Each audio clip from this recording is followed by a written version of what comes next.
um momento muito complicado da sua vida. Já na velhice, com 90 anos de idade, quase 100 anos de idade, ele diz no versículo de número 9, que está preso por causa da palavra de Deus, por causa do testemunho de Jesus. Neste período da história da igreja, começam a acontecer as primeiras perseguições do Império Romano contra o povo de Deus. Até então, as dificuldades que o povo de Deus enfrentava eram dificuldades relacionadas aos judeus, que os perseguiam. Isso fica muito claro no livro de Atos. Só que nessa época da história, os romanos começaram a entender como a igreja do Senhor ela era forte. E eles começaram a todo custo tentar parar a igreja. Uma das primeiras atitudes a serem tomadas foi prender aqueles que eram considerados os apóstolos de Cristo.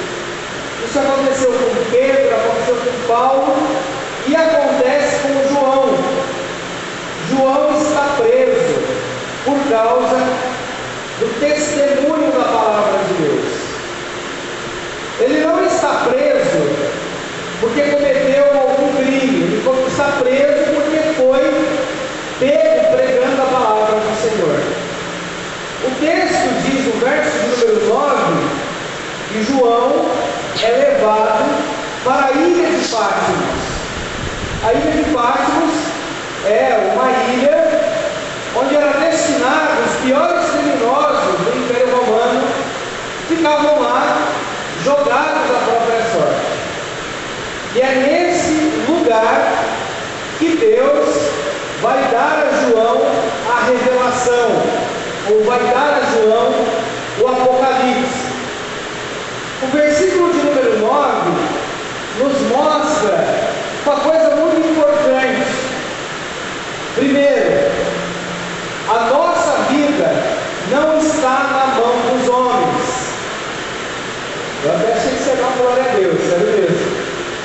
A nossa vida não está na mão dos homens. Como diz o texto, no verso de número 9, João está ali por causa do testemunho de Jesus. Ele não diz, eu estou aqui preso, prisioneiro de César, de Roma, não. Ele está ali por causa do testemunho de Jesus. A nossa vida está nas mãos de Deus. A nossa vida está nas mãos do Senhor. A vida do povo de Deus não depende das coisas desse mundo. A nossa vida está nas mãos do nosso Deus. Glória a Deus. Isso precisa entrar no nosso coração. Nós estamos falando de uma geração de crentes que é extremamente supersticiosa. Pastor, pelo amor de Deus, ora pela minha vida, porque lá no meu trabalho tem um invejoso. Não, tem invejoso para todo lado. Tem invejoso para todo lado. Agora, você achar que a sua vida pode ser tocada, pode ser mudada, pode ser influenciada por alguém que sinta inveja de você, você não está entendendo quem é Deus na sua vida. O que guia a nossa vida não é a inveja das pessoas. A nossa vida é guiada a todo momento pela poderosa mão de Jesus. Glória a Deus. Nós não podemos achar que isso é normal, porque não é normal. A nossa vida não é guiada pelas circunstâncias, a nossa vida é guiada pelas mãos do próprio Deus. Não, mas esse mundo tem muito satanista, tem muita gente que não presta. Nossa vida é guiada pelas mãos do próprio Deus. O que faz João estar em Patmos não é a vontade do homem. O que faz João estar ali é a vontade do próprio Deus. Isso precisa entrar no nosso coração. Versículo 9 nos ensina essa primeira lição. João está ali por causa da palavra de Deus. A segunda lição que o verso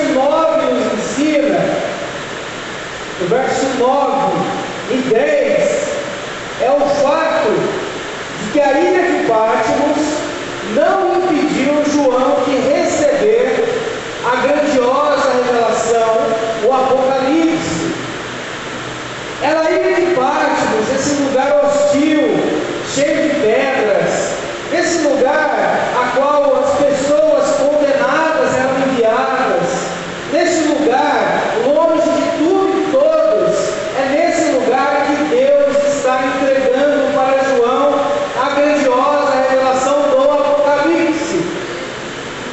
Você não entendeu? Eu vou tentar explicar de uma forma mais detalhada e aplicável para a sua vida.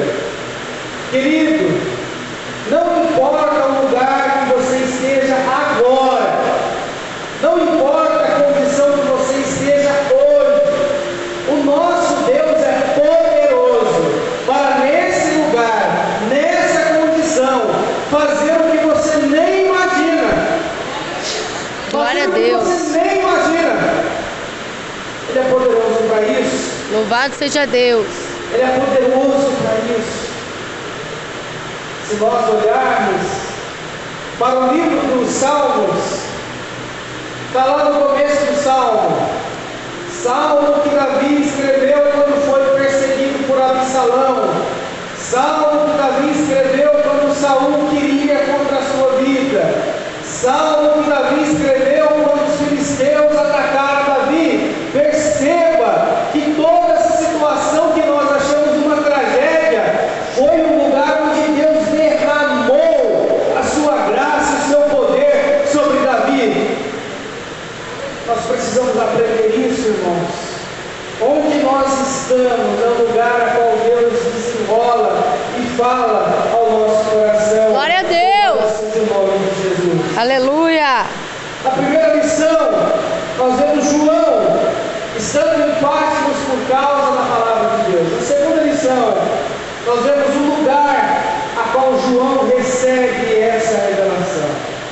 Agora, o fato é, não é fácil e nós não devemos nos acostumar a viver em Patmos.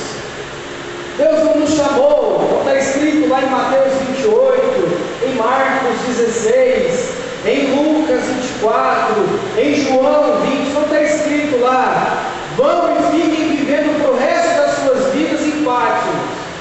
Lá está escrito, vão ao mundo e pregam o evangelho a toda criatura.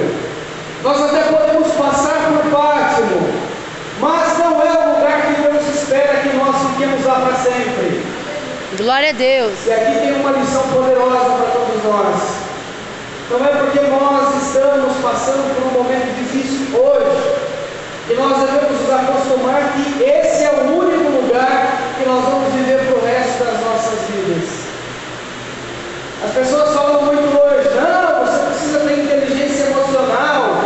Inteligência emocional é sim saber suportar a provação, mas é também buscar meios para sair da provação. Nós não podemos achar e romantizar a ilha de Patmos, porque lá não é o lugar que Deus destinou para João. E é na ilha de Patmos que João vai ter a visão mais clara sobre quem é Jesus em sua vida. Quando você lê as cartas de João, você vai ver ele dizendo: aquele que nós vimos, aquele que nossas mãos tocaram, aquele que nosso rosto sentiu, o verbo da vida. João, até nesse exato momento, estava acostumado a ver aquele Jesus, o marceneiro da Galileia, o homem simples, o homem sem aparência nem formosura. Depois de 3 anos, João foi ver Jesus numa cruz, ensanguentado, espizinhado, ferido, machucado. Mas agora, nesse exato momento, João vai ver o Jesus glorificado. Aleluia! Glória a Deus. Aleluia. E aqui, nós temos uma lição muito valiosa para nós hoje, irmãos. Essa lição precisa entrar no nosso coração. O que nós aprendemos com esse texto? O fato de que a forma como você enxerga Jesus enquanto você estiver na ilha de Patmos é a perspectiva que você vai ter para sair de lá. Vou falar de novo. A forma como você enxerga Jesus enquanto estiver na ilha de Patmos, é a forma que você vai enxergá-lo para sair de lá. Aleluia. Essa é a verdade. Tem uma história que eu acho muito interessante, aqui cabe aplicar ela, de um menino que estava tentando entender o tamanho de Deus. E ele perguntou para o pai dele: pai, mas qual é o tamanho de Deus? O pai dele olhou para o céu e viu que estava passando um avião. Filho, olha, Deus é do tamanho daquele avião, pode ser comparado ao tamanho daquele avião. Aí o menino olhou e falou: mas pai, aquele avião tão pequenininho, tão longe, tão distante. O pai disse: você vai entender melhor depois do que nós fizemos no passeio. O pai pegou o filho, levou para o aeroporto, e aí viu um avião daqueles gigantescos estacionados lá. E aí o pai falou: tá vendo, filho? Esse é o tamanho do avião. A questão não é a distância, não é o tamanho de Deus, não é o tamanho do Senhor, mas a distância que nós estamos muitas vezes dele. Glória a Deus. Nós vemos nosso Deus pequeno, porque estamos distantes dele. Mas quando nós nos aproximamos da sua face, nós vemos a sua grandeza. Glória a Deus. E é aqui que João vai nos ensinar uma coisa poderosa. Você vai ver Jesus, de fato quem ele é, enquanto estiver na ilha de Patmos, conforme o que diz o verso 10. No dia do Senhor, de domingo, eu me encontrei em espírito. A ilha de Patmos é um lugar para todos nós vivermos em espírito. Aleluia. A ilha de Patmos é um retrato desse mundo. Nesse mundo nós somos chamados para viver em espírito, porque vivendo em espírito nós vamos ver Jesus tal como ele é. Glória a Deus. No versículo de número 12, ele diz: virei para ver quem falava comigo. Ao me voltar, vi 7 candelabros de ouro, e no meio dos candelabros havia alguém semelhante a um ser humano, vestido uma túnica longa e uma faixa de ouro na altura do peito. João está vendo Jesus, e a visão que João tem de Jesus enquanto está na ilha de Patmos, na primeira impressão dele é essa, no verso de número 13. Jesus vestia uma longa túnica, e na altura do peito ele tem uma faixa de ouro. O que isso significa? Significa a realeza de Jesus, a sua santidade, Glória a Deus. a sua majestade, Aleluia. a sua glória. João estava acostumado a ver um marceneiro das mãos calejadas. João estava acostumado a ver um homem que não tinha onde reclinar a cabeça. João estava acostumado a ver um Jesus simples, humano, plenamente humano. Mas neste momento João vai ver esse Jesus santo, poderoso, de pé diante dele. Glória a Deus. Se você quiser realmente entender o que acontece na ilha de Patmos, você precisa enxergar Jesus da mesma forma. Jesus é Senhor das nossas vidas. Sua longa túnica e seu cinto de ouro mostra sua posição de autoridade sobre nós. Nós estamos falando de um tempo em que as pessoas querem Jesus como Salvador, mas têm dificuldade para aceitá-lo como Senhor. Neste caso, ele é Senhor, porque está de pé diante de João, e como diz no verso 13, ele está no meio dos candelabros. Ele vai explicar lá no versículo 20 o que são os candelabros: a igreja.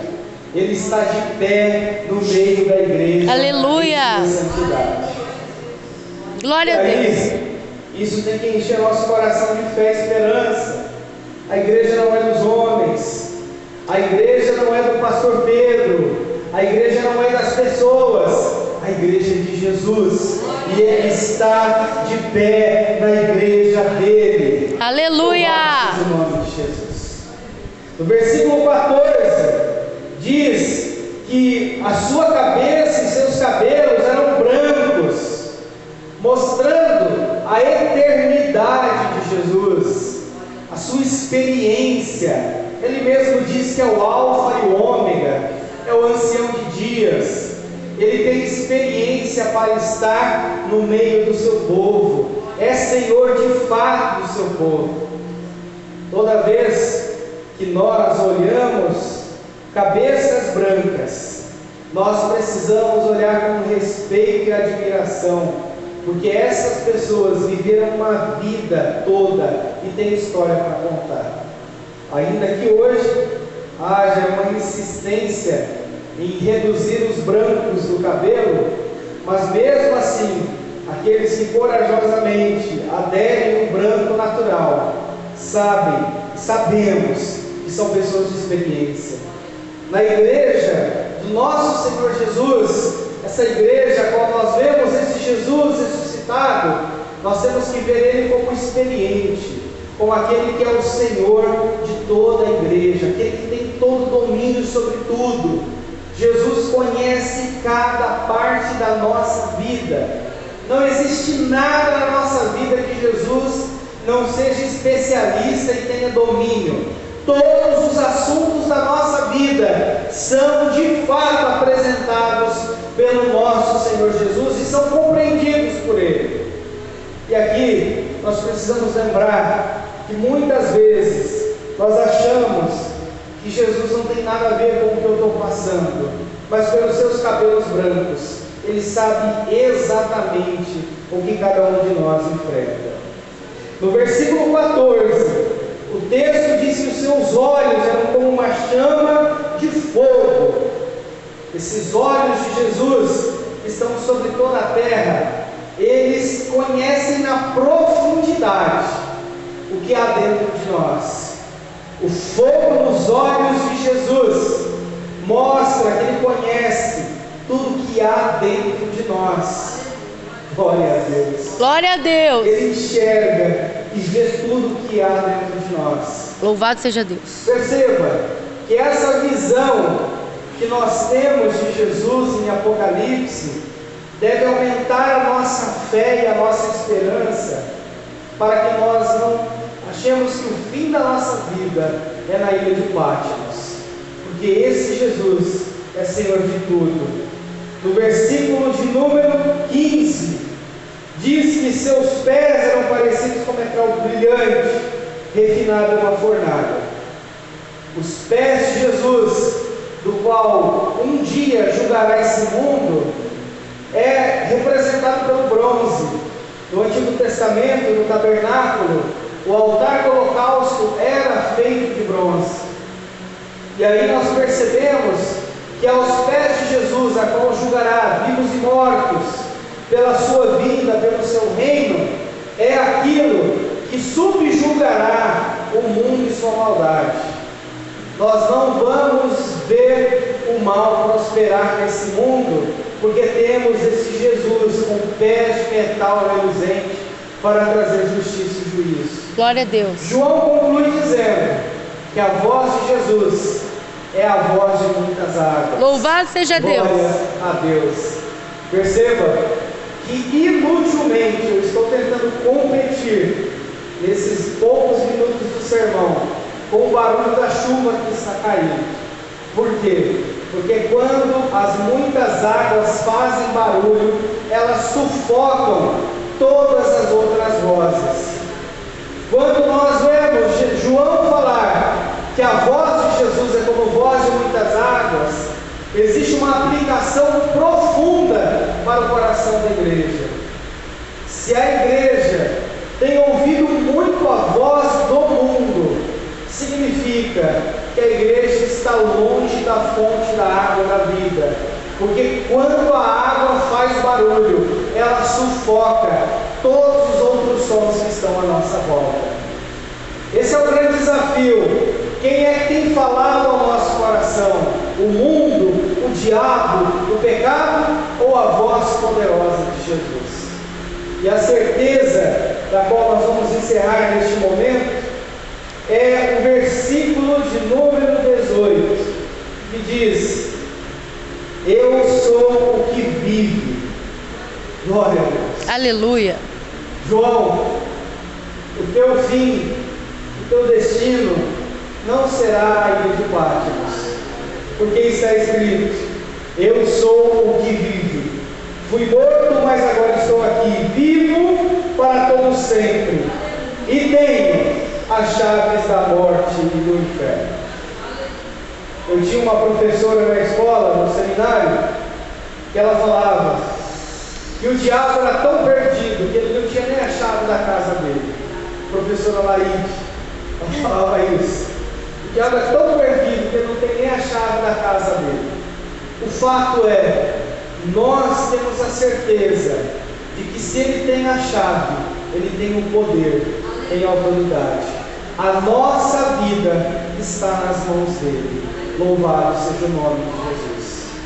Eu não sei o que você está passando hoje, mas eu sei que se você olhar para Jesus da mesma forma que João olhou para Jesus em Apocalipse, você não terá a mesma sensação de insegurança e impotência, porque ao olhar para esse Jesus mostrado em Apocalipse, nós temos a certeza de que tudo está no controle das suas poderosas mãos. Amém? Vamos aplaudir a Jesus. Glória a Deus.